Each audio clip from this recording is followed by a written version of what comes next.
Hello everybody. It is still light out. It's getting dark. And I know I was gonna film in the morning, but I was kind of busy today.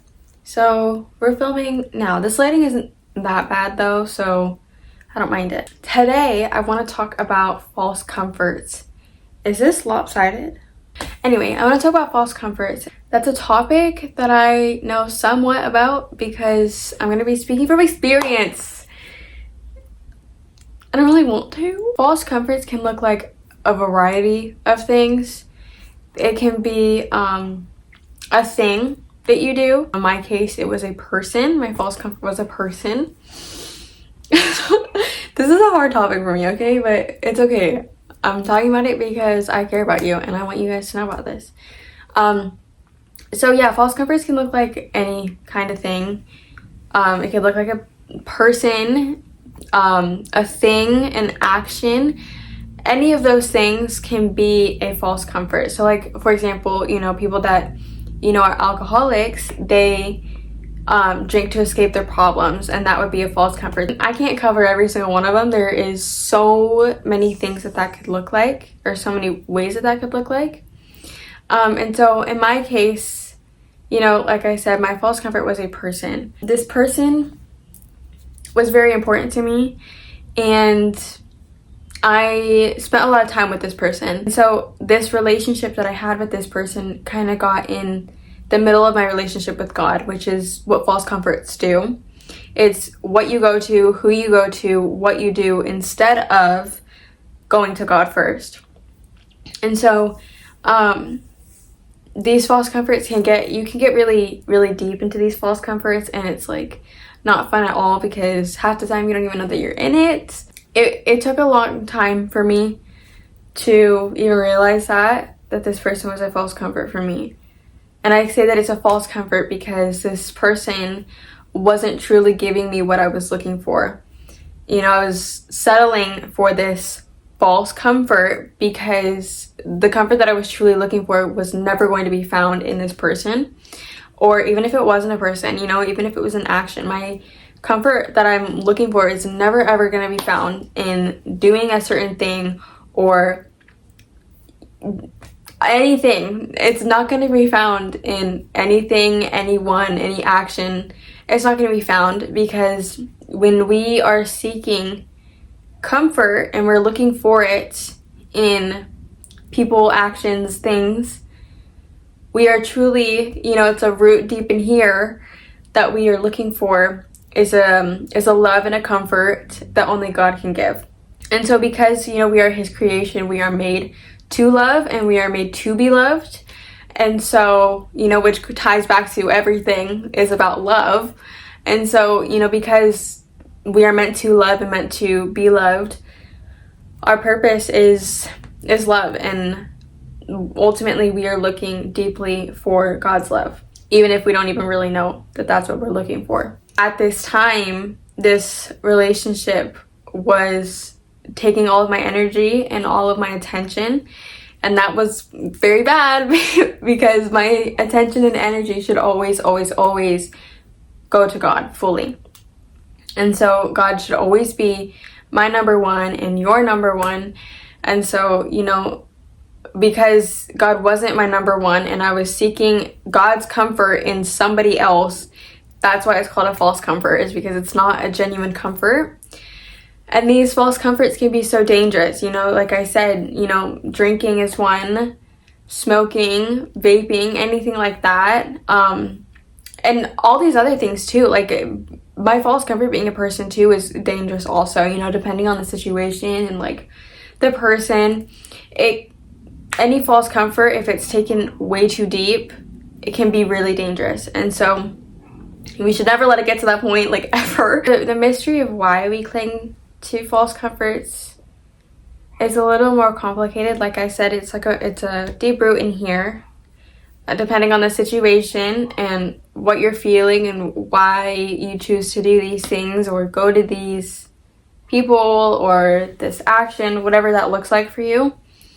But I do think that it is based on what's in here. Whatever that looks like, that root, I think is something that you should take to God and ask him about, like, why is this here? Why do I feel this enough to do this thing or to whatever, why do I do this? And I think that a lot of the times, especially, because I already was Christian and following Jesus when I did have this false comfort, and that can get a little confusing too on how to navigate that, because it's not like I'm doing this because I don't believe in God, but it's like, why am I doing this and why am I turning to this instead of God if I already know that God is ultimately what I'm looking for?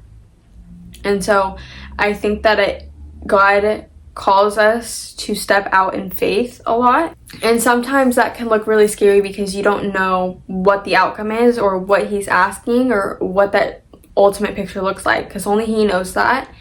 Only he knows why he's asking you to do what you're doing. Only he knows all of it in the full picture.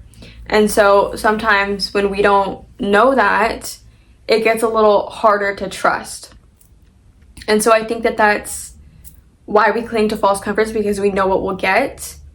And like I said earlier, we are settling for that. So that comfort, we go to, okay, I know what I'm getting with this, and I'm going to settle for this temporary false comfort because it's easier than trusting God when I have no clue what's going on over there and I don't really want to know. But yeah, over time, these comforts, like if you truly, if God is asking you, hey, like, come over here, let's do something over here right now. And you're like, yeah, no thanks. Like, I'm going to go over there because I feel safer over there. And the longer that you do that, the more hurt is going to brew in there. Okay. It's just sitting there, that hurt, and what you're looking for is just gonna keep brewing in there. And it's gonna hurt you more and more and more over time, just like anything would. Too much of anything is not good unless it's Jesus. And so, over time, the more you keep doing these false comforts or actions or things or people, the more that it hurts you ultimately in the long run.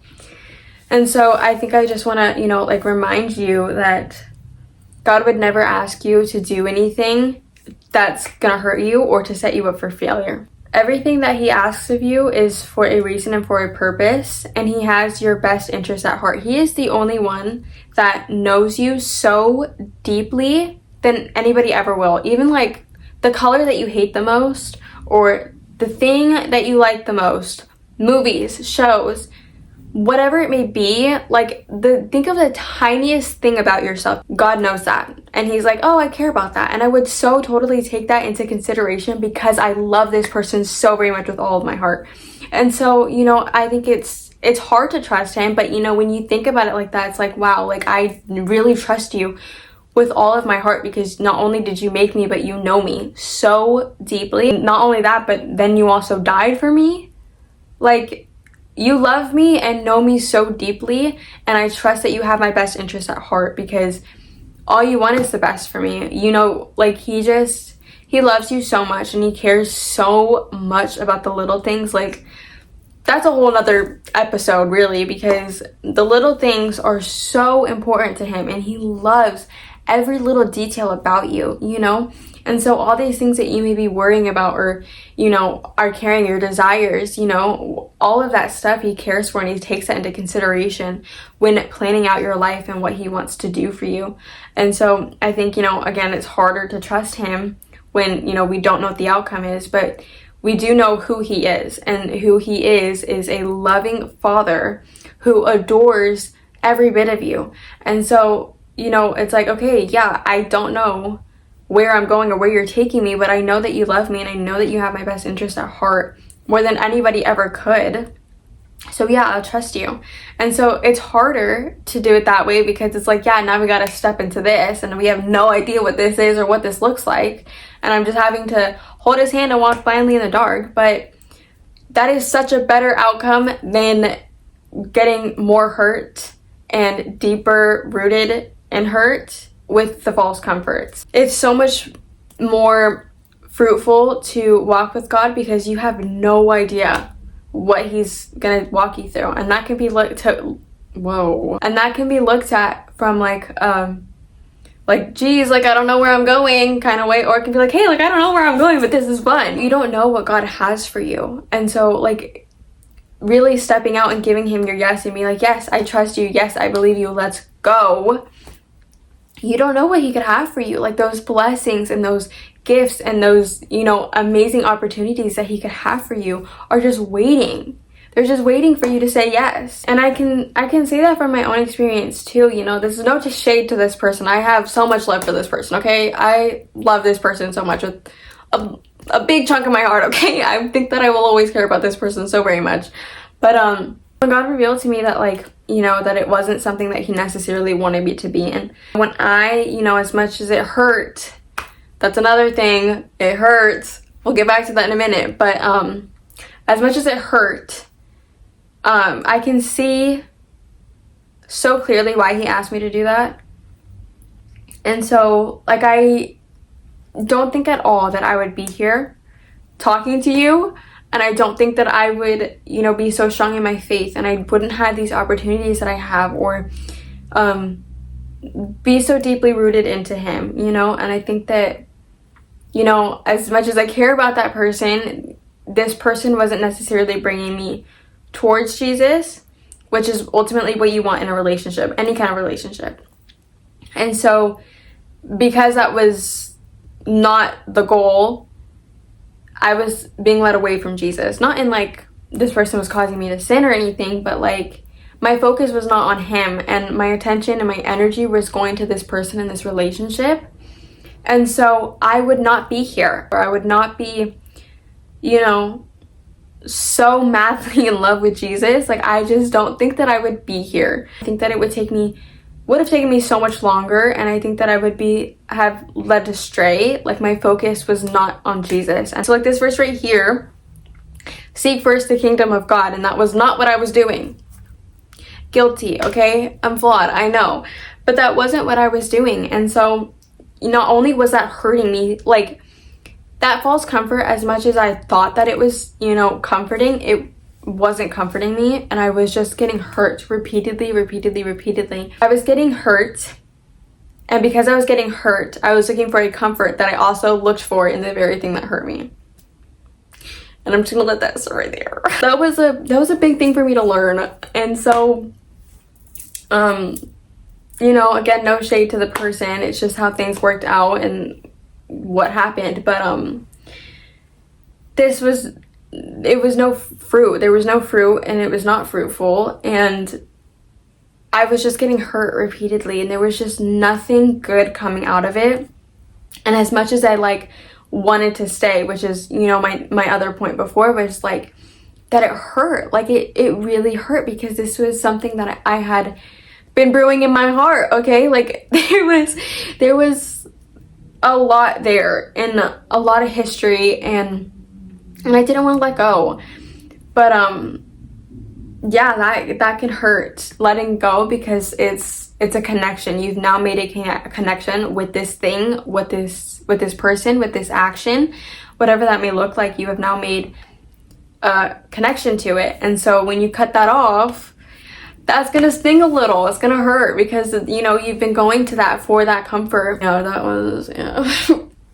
It was necessary. That hurt was necessary for me to grow and for me to learn, because, again, like I said, I wouldn't have learned this, and I wouldn't have known what to do with it. I just encourage you to really sit with God and ask him, you know, like, maybe you know what the comfort is, and maybe you don't. Maybe you feel like you have one, but you're not sure. Whatever that looks like, whatever your situation is, I just encourage you to go and ask God yourself and be like, hey, God, like, will you reveal these things to me? And he will. Because there's been plenty of times where I've asked God to reveal things to me, and then he reveals them, and I'm like, he will reveal those things to you. And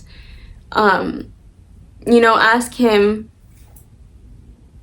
about it, you know, just talk to him about it. But he will also reveal to you what the root is in your heart, and not only that, but he will provide a way out. And so, you know, you have to, it'll hurt for sure, but, you know, on perseverance, which was last episode, we know that going through these hard things is good, because it shapes and grows us. and it also deepens our faith in God, you know? So these things will hurt, but as long as you keep strong and be like, this is good for me, okay, like I'm growing, this is good, then, you know, you trust in God and you hold his hand and you walk through that, and you'll be fine, you'll be good, and you'll get out of it, and you'll be healed, and it'll be great, because that false comfort is no longer a false comfort, but your ultimate comfort is Jesus, and that's the most important and the ultimate comforter basically. He knows all the delicate parts of your heart, all the things that mean the most to you, all the things that hurt, all the things that you're sensitive to.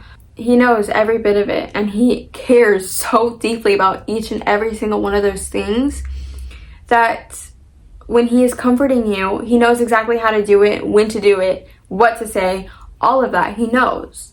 And that's ultimately what we're looking for, is for someone to know us and to love us deeply. And the only way that we're going to get that is through Jesus. And I think, you know, just realizing that what you're truly looking for is Jesus and his love for you. And so, you know, you got that. You have that.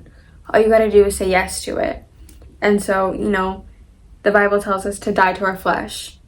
And so dying to our flesh means giving up the things that we really like and care for that are not revolved around Jesus. But, you know, that's what he did for us in the most brutal way possible. So like I said before in my last one, that like just knowing that his love and faithfulness and commitment to me enough to die for me is my personal motivation to die to myself and to pick up my cross and go walk with him. As much as those things hurt and they're not fun to go through, they're good, and they're going to shape you and grow you and open opportunities that you may never know that you could have had if you stuck to the false comforts.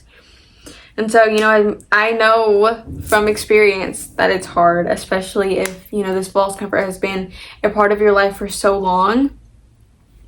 But, you know, like I said, Jesus had so much love for you that he died for you. And so I think, you know, remind yourself of that. You know, everything comes back to the cross and to his love for you. So remember that, you know, when you feel tempted to go back to this false comfort, like, remember what he did for you on the cross and his commitment to you. His way is so much safer. Even if it doesn't look like it, it is. It's safer because it's Jesus, and he treasures and he's gentle with your heart. And he's going to be the most safe and careful person with your heart ever. Trust that he is who he says he is. And so, again, I encourage you to go and sit with God and figure that stuff out. And, you know, he will guide you and he will bring that to you. There's not much I can say because it's all very, very personal, and I don't know what your situation looks like, and I don't know how long or what you feel, any of that. And so the only one that knows that is Jesus. And so I really just encourage you to go and sit with him about that. And you'll get through it. You'll get through it, and he'll heal you. His hands are so full of healing. So, and, you know, I pray for your healing, and I pray for, you know, those things to be revealed to you. And I pray that, you know, you encounter his love in so many ways that you didn't even know that you could. That, you know, that you don't even think about that false comfort anymore, because his love is just so fulfilling and satisfying that you don't even need this false comfort. That's today's love letter. Thanks for listening to me, and I will see you next time. Bye.